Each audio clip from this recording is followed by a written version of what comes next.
ಸತೀಶ್, ಸಾರಾಸಗಟಾಗಿ ಮಾಧ್ಯಮದವರು ಬಿಗಿನಿಂಗ್ ಡೇಸಿಂದನೂ ನಿಮ್ಗೆ ಅಷ್ಟೇ ಬೆಂಬಲ ಕೊಡ್ತಿದ್ದಾರೆ, ಇವತ್ತು ಕೊಡ್ತಾ ಇದ್ದಾರೆ. ಆಯ್ತಾ, ಇತ್ತೀಚಿನ ಕೆಲವರು ಮಾಡ್ತಿರುವಂತ ಇದಕ್ಕೋಸ್ಕರ ಮಾಧ್ಯಮದ ಬಗ್ಗೆ ಒಂದು ನಿಮಿಷ ರೀ, ಎಲ್ಲರಿಗೂ ಅಂತ ಈಗ ಇಲ್ಲಿ ಹೇಳಿದಾಗ ಏನಾಗುತ್ತೆ ಗೊತ್ತಾ, ಎಲ್ಲರೂ ಮಾಧ್ಯಮದವ್ರು ಅದೇ ಕೆಲಸ ಮಾಡ್ತಾರೆ ಅಂತ ಅನ್ಸ್ಬಿಡ್ತದೆ. ಓಕೆನಾ, ಕೆಲವರು ಆ ಕೆಲಸ ಮಾಡ್ತಿದ್ದಾರೆ.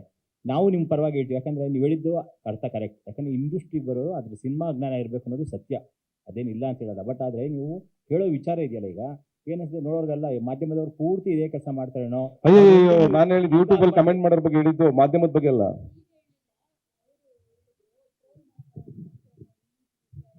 ಇಲ್ಲ ನಾನು ಹೇಳ್ತಾ ಇರೋದು ಮಹೇಶ್ ಅವರನ್ನ ಇಂಗ್ಲಿಷ್ ವಿಚಾರವಾಗಿ ಅಂತ ಯಾವುದೇ ಮಾಧ್ಯಮದಲ್ಲೂ ಮಹೇಶ್ ಅವ್ರನ್ನ ಇಂಗ್ಲಿಷ್ ವಿಚಾರವಾಗಿ ಟ್ರೋಲ್ ಮಾಡಿಲ್ಲ. ಅವ್ರು ಹೆಚ್ಚು ಇಷ್ಟಪಡೋ ಡಿಜಿಟಲ್ ಅವರೇ ತುಂಬಾ ಅವ್ರನ್ನ ಟ್ರೋಲ್ ಮಾಡಿರೋದು. ಟ್ರೋಲ್ ಪೇಜ್ಗಳೇ ಎಕ್ಸಾಕ್ಟ್ಲಿ ನಾನು ಅದೇ ಹೇಳಿದ್ದು.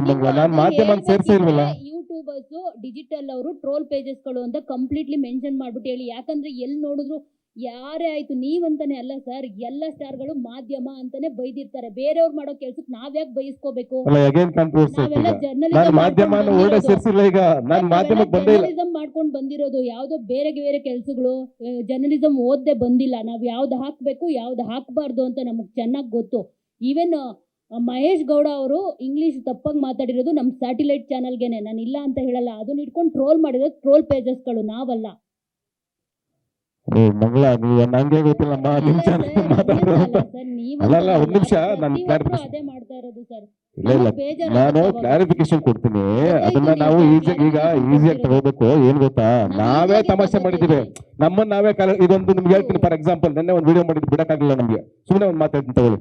ಅದನ್ನ ಹೇಳ್ಬಿಡ್ತೀನಿ ಇಲ್ಲಿ ನಿಮ್ ಎಕ್ಸಾಂಪಲ್ಗೆ. ನಮ್ಮನ್ನ ನಾವ್ ಹೆಂಗ್ ಕಾಲ ಕೂತೀವಿ ಅಂತ. ನಾವು ಗ್ರೇಟ್ ಅಲ್ಲ, ಈ ಪ್ರಪಂಚದಲ್ಲಿ ಯಾರು ಗ್ರೇಟ್ ಅಂತ ನಂಬಲ್ಲ, ಎಲ್ಲರೂ ಸಾಮಾನ್ಯರೇ. ಕುವೆಂಪು ಅಂತ ಏನ್ ಹೇಳಿದ್ದಾರೆ, ಇಲ್ಲಿ ಯಾರು ಮುಖ್ಯರಲ್ಲ ಯಾರು ಮುಖ್ಯರಲ್ಲ ಅಂತ. ನಾವ್ ಇಲ್ಲಿ ಕೂತಿದೀವಿ, ನಾನು ಹೀರೋ ಆಗಿ, ಅದು ಹೀರೋ ತೆರೆ ಮೇಲೆ ಅಷ್ಟೇ, ನಾಟ್ ಆಫ್ ಸ್ಕ್ರೀನ್. ನಾನು ಮನುಷ್ಯ, ಬೆಳಿಗ್ಗೆ ಬಂದ್ರೆ ನಮ್ಮ ಮನೆ ಹತ್ರ ಪಂಚೆ ಹಾಕೊಂಡು ಬನ್ನೇನ್ ಹಾಕೊಂಡು ನಿಂತಿರ್ತೀನಿ. ನಾನು ಯಾವ ತಲೆ ಮೇಲೆ ಕಿರೀಟ ಹಾಕೊಂಡು ನಿಂತ್ಕೊಳ್ಳಲ್ಲ. ನಾನು ಬೆಳಿಗ್ಗೆ ಬಂದು ನೋಡಿ ನಾನು ಹೀರೋ ಅಲ್ಲ. ನಾನು ನಿಜವಾಗ್ಲೂ ನಿಮ್ ಜೊತೆಗೆ ನಾನು ಯಾವ ತರ ಹೀರೋ ತರ ಕಂಡಿದ್ದೀನಿ ನಾನು ನಿಮ್ಗೆ. ಇವಾಗ ನಾವು ಮಾಧ್ಯಮದವ್ರು ಏನಾದ್ರು ಮಾಡಿದ್ರೆ, ತಪ್ಪು ಮಾಡಿದ್ರೆ ನಮ್ಗೆ ಅನ್ನಿ, ನೋ ಪ್ರಾಬ್ಲಮ್. ನಾವು ಮಾಡದೇ ಇರೋ ತಪ್ಪು ಇಲ್ಲ ಮಂಗಳ, ನಾನು ಹೇಳಿದ್ದೇನು ಗೊತ್ತಾ, ಇಡೀ ಕನ್ನಡ ಇಂಡಸ್ಟ್ರಿಗೆ ಹೇಳ್ತಾ ಇದೀನಿ ನಾನು.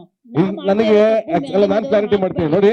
ನನ್ನ ಪರ್ಸನಲ್ ಒಪಿನಿಯನ್, ನಾನು ಯಾವತ್ತು ಮಾಧ್ಯಮ ಜೊತೆಗೆ ಯಾವುದೇ ಕಾರಣಕ್ಕೂ ಮಾಧ್ಯಮ ಹೆಸರಕ್ಕೆ ನಾನು ಯಾವತ್ತೂ ಮಾತಾಡಿಲ್ಲ. ಆಮೇಲೆ ನೀವು ಯಾವುದೇ ಮಾಧ್ಯಮದ ನನ್ನ ಗೆಳೆಯರು ಸಿಂಗಲ್ ಕಾಲಲ್ಲಿ ನಾನು ರಿಸೀವ್ ಮಾಡ್ಕೊಂಡು ನಿಮ್ಗೆ ಗೊತ್ತಿದೆ. ಎಲ್ಲರ ಜೊತೆಗೂ ನನ್ನ ಪ್ರತಿಯೊಂದು ಯಾರೇ ನನಗೆ ಏನೇ ಕಳಿಸಿದ್ರು, ಏನೇ ಒಂದು ರಿಪೋರ್ಟ್ ಮಾಡಿದ್ರು, ಒಂದು ಥ್ಯಾಂಕ್ಸ್ ನನ್ನ ಕಡೆಯಿಂದ ಇದ್ದೇ ಇರುತ್ತೆ. ನಿಮ್ಗೆ ಗೊತ್ತಿದೆ. ಇವತ್ತಲ್ಲ, ನಾನಿದ್ನ ತುಂಬಾ ವರ್ಷಗಳಿಂದ ಫಾಲೋ ಮಾಡ್ಕೊಂಡಿದ್ದೀನಿ. ಯಾಕೆ ನಮಗೋಸ್ಕರ ಯಾರೋ ಬರೀತಾರೆ, ನಮಗೋಸ್ಕರ ಯಾರೋ ಒಂದು ಟ್ವೀಟ್ ಮಾಡ್ತಾರೆ. ನೆನ್ನೆ ಸುನಿ ಮಾಡ್ಬಿಟ್ಟು ಕಳಿಸಿದೀನಿ, ದೀಪಿಕಾ ಮಾಡ್ಬಿಟ್ಟು ಕಳಿಸಿದೀನಿ. ಮತ್ತೆ ಯಾರ್ಯಾರೋ ನನಗೆ ಏನೇನು ಕಳಿಸಿದ್ರು ಎಲ್ರಿಗೂ ಥ್ಯಾಂಕ್ಸ್ ಕಳಿಸಿದೀನಿ. ಎಲ್ರಿಗೂ ನಾನು ಥ್ಯಾಂಕ್ಸ್ ಕಳಿಸ್ತೀನಿ. ಬಿಕಾಸ್ ನನ್ನ ಕಲ್ಚರ್ ಅದು, ನನ್ನ ಹ್ಯುಮ್ಯಾನಿಟಿ ಅದು. ಯಾರೋ ನನಗೋಸ್ಕರ ಏನೋ ಬರೀತಾರೆ ಅಂದ್ರೆ ವಾಪಸ್ ತಿರುಗಿಸೋ ಥ್ಯಾಂಕ್ಸ್ ನನ್ನ ಜವಾಬ್ದಾರಿ. ನಾನು ಅದನ್ನ ಬೆಳೆಸ್ಕೊಂಡ್ಬರೋದು. ನಾನು ಹೇಳಿದ್ದು, ಯೂಟ್ಯೂಬ್ ಮತ್ತೆ ಟ್ವಿಟರ್ ಅಲ್ಲಿ ತುಂಬಾ ಜನ ಅವ್ರನ್ನ ಹಾಕೊಂಡು ಟ್ರೋಲ್ ಮಾಡಿದ್ರು. ನಾನು ಅದನ್ನ ಹೇಳ್ತಾ ಇದ್ದೀನಿ. ಯಾಕಂದ್ರೆ ಯೂಟ್ಯೂಬ್ ಅಲ್ಲಿ ಮತ್ತೆ ಸೋಷಿಯಲ್ ಮೀಡಿಯಾ ಇನ್ಸ್ಟಾಗ್ರಾಮ್ ಅಲ್ಲಿ ತುಂಬಾ ಜನ ಅದನ್ನ ಹಾಕೊಂಡು ಟ್ರೋಲ್ ಮಾಡಿದ್ರು. ಅದೆಲ್ಲ ಒಂದ್ ಕಡೆ ನನಗನ್ನಿಸ್ತು, ಓಕೆ ಅವನೇನೋ ಇಂಗ್ಲಿಷ್ ಮಾತಾಡೋ ಬರದಲ್ಲಿ ಒಂದು ಪದ ಬಳಸಿದ್ದೇನೆ, ನೀವು ಅದು ಹೇಳಿದಿರ, ಓಕೆ ಅದು ತಪ್ಪಲ್ಲ. ಅವ್ರನ್ನ ಟ್ರೋಲ್ ಮಾಡಿರೋದ್ರಲ್ಲಿ ನಾವು ಇದೀವಿ, ನಮ್ಮನ್ನು ಟ್ರೋಲ್ ಮಾಡಿದ್ರು, ನಮ್ಮನ್ನೇನು ನಾನು ಮಾಡಿಲ್ವಾ? ಈಗ ನಮ್ದೇ ತೆಗೆದು ನೋಡಿ, ನಮ್ದು 1000 ಇರ್ತವೆ. ಮಹೇಶ್ ನ ಅಯೋಗ್ಯ ಪಿಕ್ಚರ್ ಮಾಡೋದು, ಮಹೇಶ್ ಬಗ್ಗೆ ಮಾತಾಡ್ತಿಲ್ಲ ನಾನು. ಅಯೋಗ್ಯ ಅಲ್ಲ ಯೋಗ್ಯ ಅಂತ ಹೇಳಿರೋದು ಅವ್ರಿಗೆ. ನಾವ್ ಇನ್ನೇನ್ ಬೇರೆ ಇಲ್ಲ ಮಂಗಳ, ಅದನ್ನ ಇಲ್ಲ. ಒಳ್ಳೆ ಪ್ರಶ್ನೆ ನಿಮ್ಗೆ ಕೇಳಿದ್ದು. ನಾನು ಹೇಳ್ತೀನಿ, ನನ್ನೇ ತುಂಬಾ ಜನ ಟ್ರೋಲ್ ಮಾಡಿದ್ದಾರೆ, ಸಿಕ್ಕಾಪಟ್ಟೆ ಜನ ಟ್ರೋಲ್ ಮಾಡಿದ್ದಾರೆ. ನಾನು ನನ್ನ ಕಮೆಂಟ್ ಕಡೆ ತೆಗೆದು ನೋಡಿ, ನೀವು ಯೂಟ್ಯೂಬ್ ಅಲ್ಲಿ ಕಮೆಂಟ್ಗೂ ಆ ಹಾಡುಗೂ ನನಗೂ ಸಂಬಂಧನೇ ಇರಲ್ಲ, ಹಂಗೆ ಹಾಕಿರ್ತಾರೆ. ಕ್ಷಣ ಕ್ಷಣದ ಸುದ್ದಿಗಳಿಗಾಗಿ ಫ್ರೀಡಂ ಟಿವಿ ಸಬ್ಸ್ಕ್ರೈಬ್ ಮಾಡಿ, ಲೈಕ್ ಮಾಡಿ ಹಾಗೂ ಫಾಲೋ ಮಾಡಿ. ಹೊಸ ಸುದ್ದಿಗಳ ನೋಟಿಫಿಕೇಶನ್ಗಾಗಿ ಬೆಲ್ ಐಕಾನ್ ಮೇಲೆ ಕ್ಲಿಕ್ ಮಾಡಿ.